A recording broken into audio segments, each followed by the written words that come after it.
Di tengah sunyi hutan yang belum dijamah nalar manusia, tersimpan rahasia tua yang dibisikkan oleh leluhur. Trimurti bukan sekedar nama tiga dewa, tapi cermin dari hakikat hidup yang tak terpisahkan. Brahma, Wisnu, Siwa, lahir, hidup, dan musnah. Tapi apa benar sesederhana itu? Dalam ajaran Jawa kuno, Trimurti bukan sekedar mitologi India yang diimpor. Ia melebur dengan kesadaran lokal menjadi tiga aspek dari satu gusti. Brahma adalah cipta, kekuatan awal yang memunculkan segala dari ketiadaan. Ia bukan dewa berjanggut merah, tapi kekuatan di balik ide, keinginan, kelahiran. Wisnu adalah rasa, penjaga harmoni. Ia ada dalam detak jantung, dalam kasih seorang ibu, dalam keteraturan alam. Siwa adalah karsa, pembubar segala ilusi. Ia datang saat ego runtuh, saat dunia dirobohkan, untuk membuka jalan pulang. Cipta, rasa, karsa, inilah Trimurti dalam tubuh manusia Jawa. Dalam ajaran esoterik Jawa, Trimurti bukan entitas di langit, tapi kekuatan dalam diri. Brahma ada di ubun-ubun, pusat kemunculan pikiran dan kehendak. Wisnu bersemayam di dada, pusat rasa, cinta, dan welas asih. Siwa berdiam di pusar, titik api yang menghancurkan ilusi diri dan membangkitkan kesadaran sejati. Trimurti hidup dalam diri setiap manusia. Tapi manusia terlalu sibuk mencari dewa di luar, hingga lupa bahwa surga dan neraka berada di dalam dada. Trimurti bukan hanya tentang dewa-dewa, tapi tentang siklus abadi kehidupan. Saat kita lahir dan memulai, itu Brahma yang bekerja. Saat kita menjaga, mencintai, dan merawat, itu Wisnu. Saat kita kehilangan, gagal, atau mati, itu Siwa yang datang.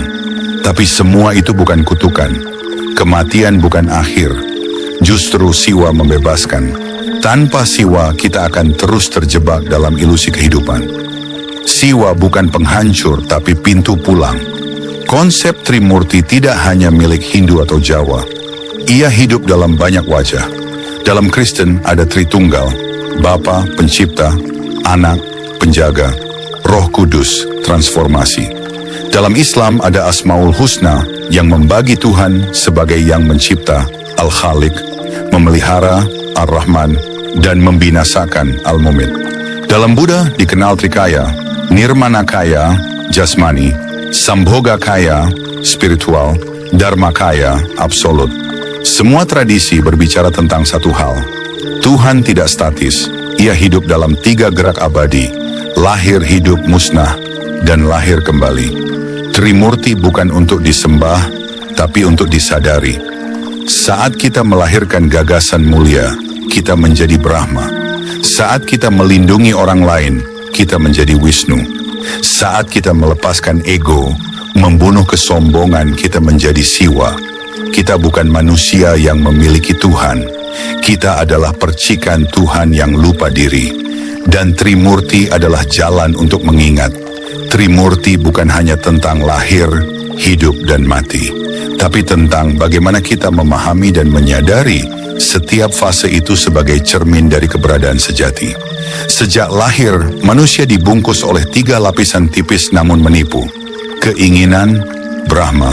Keinginan untuk diakui, dicintai, dimiliki. Ciptaan dari pikiran dan nafsu. Kemelekatan, Wisnu. Keterikatan pada peran, identitas, bahkan penderitaan. Ketakutan, Siwa. Takut kehilangan, takut hancur, takut mati. Ketiganya membentuk ego. Aku palsu yang mengira ia penguasa dunia. Tapi Trimurti bukan musuh ego. Ia adalah jalan pulang dari ego menuju sunyata. Dalam laku kebatinan Jawa, Trimurti bukan tujuan akhir. Ia adalah pintu masuk menuju kesatuan mutlak, Sang Hyang Tunggal. Karena di balik cipta, rasa, dan karsa, masih ada yang tidak dicipta, tidak terasa, tidak berkarsa. Itulah sejati ning urip, hidup sejati. Di titik ini, bahkan Brahma, Wisnu, dan Siwa lenyap. Yang tersisa hanyalah aku sejati, tanpa bentuk, tanpa nama, tanpa arah, tapi menyatu dengan segala arah. Brahma mencipta dunia, tapi sunyi melahirkan kesadaran. Wisnu menjaga dunia, tapi sunyi menjaga hati. Siwa menghancurkan dunia, tapi sunyi menghancurkan ilusi. Kesunyian adalah guru tertua. Trimurti hanya bisa dikenali dalam diam yang dalam. Ketika seseorang benar-benar menyadari Trimurti bukan sebagai entitas luar, melainkan sebagai proses hidup di dalam dirinya, maka ia tidak lagi mencari Tuhan. Ia menjadi cermin Tuhan itu sendiri. Ia tidak lagi takut pada kehancuran, karena tahu yang hancur bukan dirinya, tapi lapisan tipuan. Ia tidak lagi haus pujian, karena tahu yang memuji dan yang dipuji adalah satu. Ia tidak lagi merasa terpisah, karena Brahma adalah napasku, Wisnu adalah detak jantungku, Siwa adalah sunyiku. Dan ia pun menjadi Trimurti itu sendiri. Di akhir segalanya, setelah segala penciptaan, penjagaan, dan penghancuran, yang tersisa hanyalah kesadaran murni. Itulah aku sejati yang hanya bisa dirasakan. Dan Trimurti hanyalah kendaraan agar kita bisa sampai ke sana. Karena yang sejati tidak bisa dipelajari, hanya bisa dihayati. Dan Trimurti adalah petunjuk arah pulang.